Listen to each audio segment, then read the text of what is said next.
I'm Tim from ZZPerformance, also known as Turbo Tim.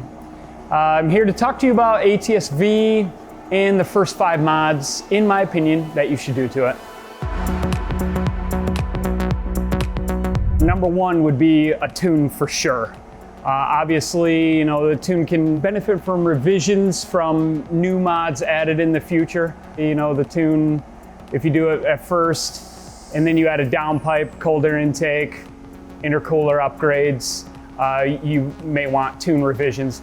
The cool thing about our tune is that every single ATS-V tune is a tune specific to the car. This is not a canned tune. I mean, every car is a remote tune.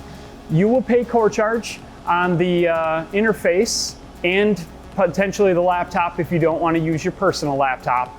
And then we can send you the interface and laptop if you choose.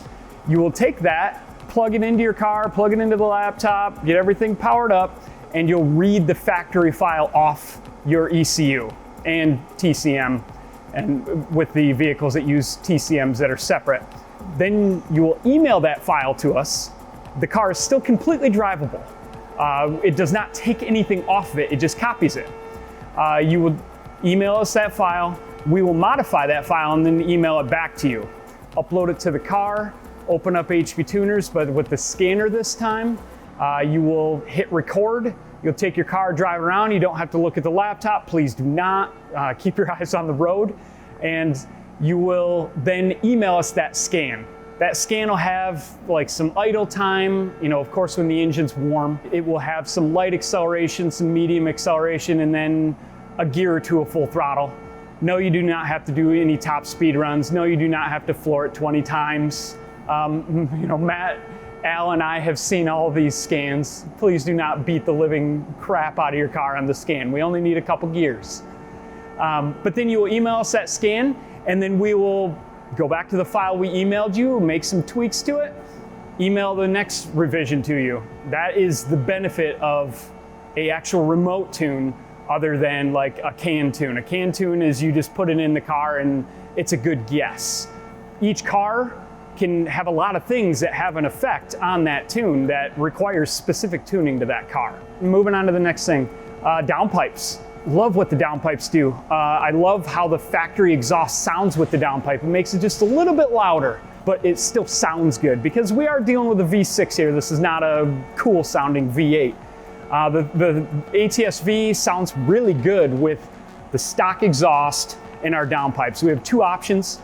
We have the catted one for the people that want to drive their cars on the street, and then we have the off-road one with no cats that you are not supposed to drive on the street. It'll be like race only, drag race road course, but definitely not legal anywhere to drive on the street. Then moving on to the next thing will be the trailing arms. What I like about the trailing arms is these cars are built from the factory. I believe the bushings and everything in the trailing arms are better than a stock ATS.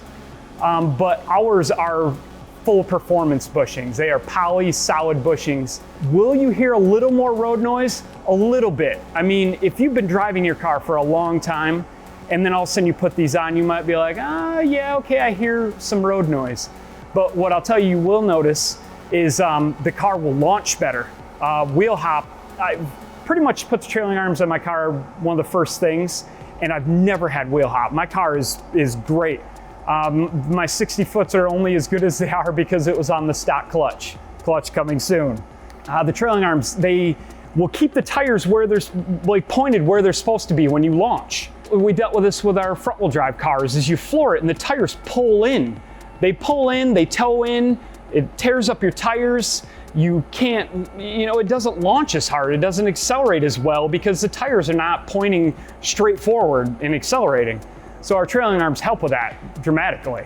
Next thing would be our cold air intake. Obviously, if you put our cold air intake on the car, bone stock, gains are minimal. You'll have a lot of cool sounds. You'll hear the turbos, but the gains when you have a tune, downpipes, and you're making big power, that's when that kicks in. I haven't said any horsepower numbers here, kind of on purpose, because as soon as you claim a horsepower number, then competing vendors just add 5 to that and say that theirs does that. What I could say is right now my car has the #1 spot by far and there are no secret mods, no lightweight race drivers. It's just a car with a few bolt-ons that I posted and with drag radials, Mickey Thompson drag radials. I don't have skinnies, I don't have lightweight front tires, I don't have lightweight brakes, I don't have any secret mods besides what I posted. If you bring your car to ZZP and you say, I want Turbo Tim's 10-second package, we will sell that to you. There are no secrets to our car. We're not gonna give you a mile-long checklist of things that we do to it at the track. I literally just go to the track, swap my rear tires, maybe air up the fronts a little more than stock, and I race the car. When I took the 10.3 record, I did pull the passenger seat out and the upper back seat and cat back out. But when I put a clutch in the car, I'm gonna best that number and I will do it at full weight to shut everybody up.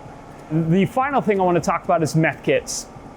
They really get a bad rap. There's a lot of claims people make like, oh, if it runs empty, my car is gonna blow up. The kit comes with a light that tells you if the pump's not working or if it's running low on fluid.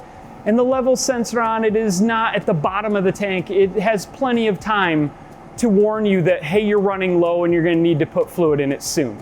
I filled the little 1.5 or 2 gallon tank, whatever it is, and I drove the car all summer and I just had to top it off once. Like you don't use that much, and I'm using the biggest nozzle that comes with the kit. What's cool about it as well is with these being a DI car, you're very limited on injector size. This is not an old port injected car that you can just put a fuel injector in that's twice the size of stock or more.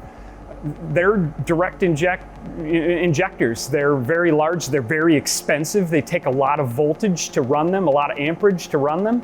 So there really isn't a larger option available at this time. We're working on something in the near future, but there is not something available at the moment that I can sell anybody. And my car still has the stock injectors in it. It is a secondary fuel system.